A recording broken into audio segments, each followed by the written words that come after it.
लत एक ऐसी बुरी चीज है जिसको एक बार लग जाती है तो छूटने का नाम ही लेती है। जब तक उस इंसान को समझ आती है तब तक उसकी जो पूरी दुनिया रहती है उजड़ चुकी होती है। उसका हंसता खेलता परिवार बिखर जाता है।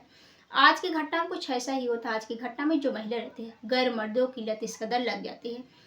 जब इसके बारे में पति को पता चलता है तो जो पत्नी रहती है ऐसा खौफनाक कदम उठाते हैं जिसे सुनने के बाद आप लोग दंग रह जाओगे। तो दोस्तों, आप लोग इस घटना को जानने के लिए वीडियो को पूरा देखिएगा। हर दोस्तों, हर कदम क्राइम में आपका स्वागत करते हैं। उम्मीद करते हैं और सब अच्छे होंगे। आज आप लोग के बीच बेहद ही शर्मसार का घटना लेकर आए हैं, जो कि घटना पति पत्नी के रिश्ते को शर्मसार किया है, कलंकित करके रख दिया। आज की जो सच्ची घटना है उत्तर प्रदेश कानपुर देहात की है। यहीं पर एक जगह लगती है मंगलपुर। मंगलपुर के अंतर्गत एक गांव है मनकापुरी सिकंदरा। यहीं पर एक परिवार रहता है गुरुचरण का परिवार। गुरुचरण के परिवार में दो ही लोग रहते हैं, गुरुचरण का भाई राजकुमार।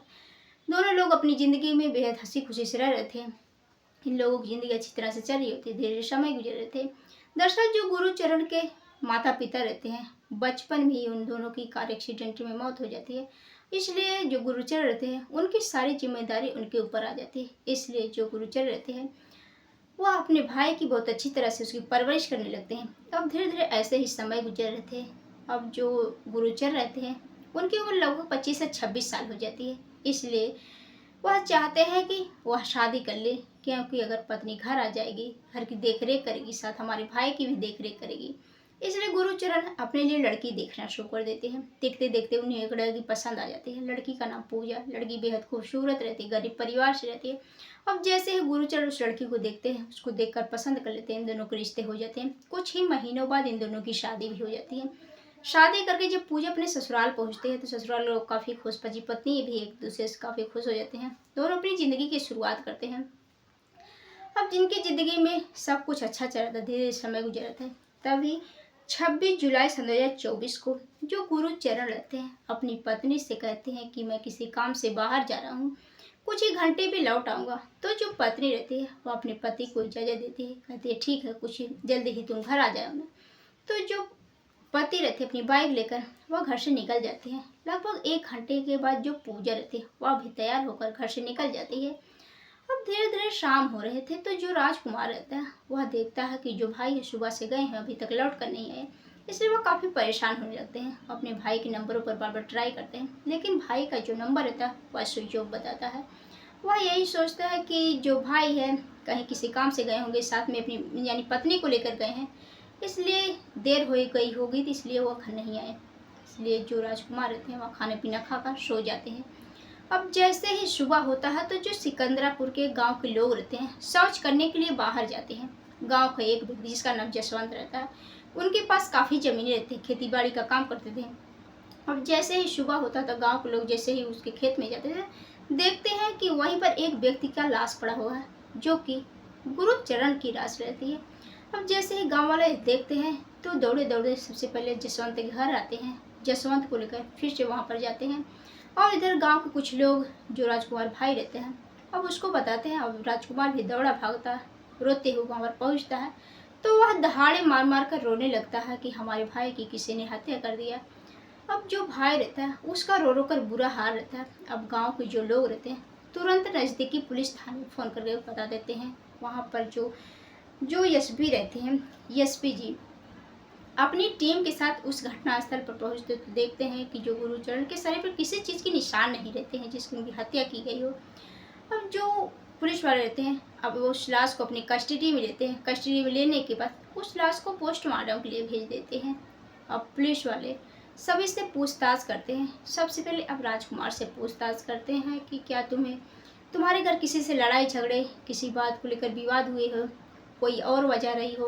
तो जो राजकुमार रहता है वह बताता है नहीं साहब, लेकिन हमें 3 लोगों के ऊपर, हमारे गांव के ही 3 लोग हैं, उनको ऊपर हमें शक होता है। जो कि एक व्यक्ति का नाम है गुलाब, दूसरे व्यक्ति का नाम शिवम पाल और तीसरे व्यक्ति का नाम शिव दयाबल। हम इन तीनों के ऊपर हमें शंका होती है। अब जैसे ये बात जो पुलिस वाले सुनते हैं, अब पुलिस वाले सबसे पहले उन तीनों के घर जाते हैं तो तीनों घर पर नहीं रहते हैं। अब जो पुलिस वाले रहते हैं वह देखते हैं कि जो पूजा है शायद अपने मायके गई हो। अब पुलिस वाले मायके जाते हैं तो वहाँ पर भी पूजा नहीं मिलती है। अब पुलिस वालों के आगे बड़े सवाल, आखिर ये चारों कहाँ चले गए। अब जो पुलिस वाले रहते हैं अब इन चारों को ढूंढने की कोशिश करने लगते हैं। अब धीरे धीरे ऐसा ही समय गुजर रहा था। तभी मुखबिरों के आधार पर पता चलता है कि जो तीनों व्यक्ति रहते हैं एक स्टेशन पे दिखाई देते हैं। अब पुलिस वाले जैसे ही जानते हैं तो उस स्थान पर पहुंचते हैं, तीनों को पकड़ते हैं। पकड़ने के बाद अब कुछ ही दूरी पर जैसे ही जाते हैं तो वहाँ पर भी पूजा मौजूद रहती है। अब पुलिस वाले इन चारों को पकड़कर इन चारों से पूछताछ करते हैं। तो जो पूजा रहती है, जो सच्चाई बताती है, वह बताती है कि मैं अपने पति के साथ बेहद हंसी खुशी से रह रही थी। धीरे धीरे हम दोनों की जिंदगी काफ़ी अच्छी तरह से चल रहा था। इसी बीच गांव के एक व्यक्ति, जिसका नाम गुलाब है, गुलाब बेहद खूबसूरत है। अब पति जब बाहर चले जाते, कमाने के लिए चले जाते, तो अक्सर जो गुलाब है वह हमारे घर आता जाता था, क्योंकि रिश्ते में हम दोनों देवर भाभी लगते थे, हम दोनों का हंसी मजाक होता था। अब धीरे धीरे हम दोनों में काफ़ी नज़दीकी आने लगे थे, हम दोनों एक दूसरे को चाहने लगे थे। एक दिन जो गुलाब रहता है देखता है कि जो भाई, जो गुरुचरण घर पर नहीं है, वो अपनी भाभी के पास आता है, उसे गंदी गंदी बातें करने लगता है, असली असली बातें करने लगता है। वह जिद करता है कि मैं तुम्हारे साथ शारीरिक संबंध बनाऊंगा। तो जो पत्नी रहती है वह भी देखती है कि जो पति है वह काम पर गए हैं, देवर भी घर पे नहीं है, इसलिए दोनों के बीच अब जब नाजायज रिश्ते बनते हैं, एक दूसरे के साथ शारीरिक संबंध बनाते हैं। अब जब शारीरिक संबंध बनाने का सिलसिला शुरू होता है तो रुकने का नाम ही लेता है। हम दिनों को इन दोनों को जब भी मन करता है, जब भी जी करता है, एक दूसरे के साथ शारीरिक संबंध बनाते। अब इसके बारे में जब पति को पता चलता है तो जो पति रहते हैं अपनी पत्नी के ऊपर रोक टोक लगाते हैं।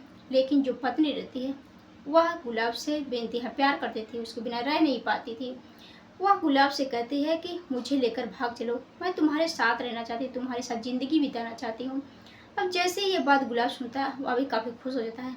ये दोनों प्लानिंग के साथ एक दिन घर से फरार हो जाते हैं। घर से फरार होने के बाद इधर जो पति रहते हैं अपनी पत्नी को इधर उधर ढूंढ कर काफ़ी परेशान हो जाते हैं। अब लगभग एक हफ्ते के बाद ये दोनों फिर से घर आते हैं। तो जो पति गुरुचरण थे अपनी पत्नी को वह कबूल कर लेते हैं। वह कहते हैं कि ठीक है, अगर हमारी पत्नी सुधर गई है, अगर मान जाती है तो हमारे साथ रह सकती है। इसलिए जो गुरुचरण रहते हैं अब अपनी पत्नी को अच्छी तरह से रखने लगते हैं। लेकिन जो पूजा रहती है उसकी जो चाल चलन रहते हैं पहले से ज़्यादा ही बिगड़ चुके थे। इसलिए जो पूजा रहती है वह पहले तो गुलाब से ही उसका प्रेम प्रसंग चल रहा था। साथ ही गांव के एक व्यक्ति जिसका नाम शिवम पाल रहता है, अब उसका भी घर आना जाना शुरू हो जाता है। अब पति जैसे ही बाहर जाते हैं तो दोनों को अपने घर बुलाती है और दोनों के साथ शारीरिक संबंध बनाती है। अब ऐसे ही सिलसिला शुरू रहता है। तभी गांव का एक व्यक्ति जिसका नाम शिव दया बल देखता है कि ये दोनों व्यक्ति उसके घर अक्सर जाया करते हैं, इसलिए वह चाहता है कि वह भी उसके साथ जय संबंध बनाए। इसलिए वह एक दिन कहता है कि भाभी मैं तुमसे बेइंतहा प्यार करता हूँ, तुम्हारे साथ संबंध बनाना चाहता हूँ। अब जैसे ये बात पूजा सुनती है वह भी उसको भी इजाज़त देती है।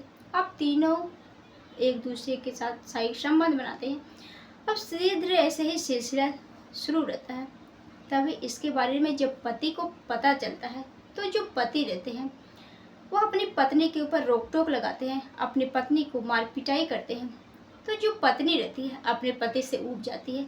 वह अपने तीनों प्रेमियों से कहती है कि अगर तुम हमें खुश देखना चाहते हो कि वहाँ तुम्हारे साथ हम जिंदगी बिताएं तो तुम्हें एक काम करना होगा, तुम्हें हमारे पति को इससे दूर करना होगा।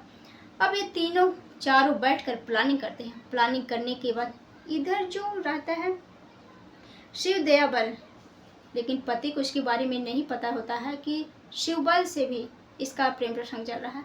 इसलिए जो शिव दया बल रहता है उसको एक दिन जसवंत खेत में मिलने के लिए बुलाता है। अब जैसे ही गुरुचरण ये बात सुनता है तो वह उससे मिलने के लिए उस खेत में जाता है। ये दोनों बैठकर बातचीत करते हैं, ये दोनों मूड बनाते हैं, ड्रिंक करते हैं। करने के बाद जो गुरुचरण काफ़ी नशे में हो जाता है तो उसके गले में गमछे रहते हैं। उसी वक्त ये दोनों वहाँ पर मौजूद हो जाते हैं, जो कि गुलाब और शिवम। जब वहाँ पर जाते हैं तो ये तीनों मिलकर उसके गले को कसने लगते हैं, कसकर उसकी हत्या कर देते हैं। हत्या करने के बाद उसको उसी खेत में छोड़कर वहाँ से भाग जाते हैं। अब ये तीनों भागने की प्लानिंग करते हैं। इधर जो पूजा रहती है उसको बताते हैं कि तुम्हारे पति की हत्या कर दी है। तो जो पत्नी रहती है काफ़ी खुश हो जाती है। तैयार होकर वह एक बैग में कपड़े पैक करके उन तीनों के साथ फरार हो जाती है। फरार होने के बाद अब पूजा जब सारी सच्चाई बताती है तो जो पुलिस वाले रहते हैं सुनकर दंग रह जाते हैं कि कोई पत्नी अपने ही पति की इतनी बेरहमी तरीके से उसकी हत्या करवा सकती है। तो दोस्तों, आप लोग इस घटना के बारे में क्या कहना चाहते हैं? कमेंट बॉक्स में ज़रूर बताइएगा। आप लोगों का यह कहानी पहुंचाने का मकसद किसी को परेशान करना नहीं, बल्कि आप लोगों को जागरूक करना, सचेत करना कि आप लोग भी ऐसे ऐसे घटनाएं से बचे, अपने घर परिवार वालों को बचे। कल के दिन जो लोग कमेंट किए थे वो थी उन लोगों की बारी। सबसे पहले हैं प्रमोद सिंह जी हैं, विजय वर्मा जी हैं, अखिलेश सिंह जी हैं, जो लोग बहुत अच्छे अच्छे कमेंट करते हैं, अच्छा सुझाव भी देते हैं। उन लोगों को तहे दिल से शुक्रिया। अगर आप लोग हमारे चैनल पर नए हो तो सब्सक्राइब लाइक ज़रूर करिएगा, क्योंकि आप लोगों को प्यार और सपोर्ट की बहुत ज़्यादा ज़रूरत है, अन्यथा हम कुछ भी नहीं कर सकते हैं। तो मिलते हैं नेक्स्ट वीडियो में, तब तक के लिए जय हिंद, जय भारत।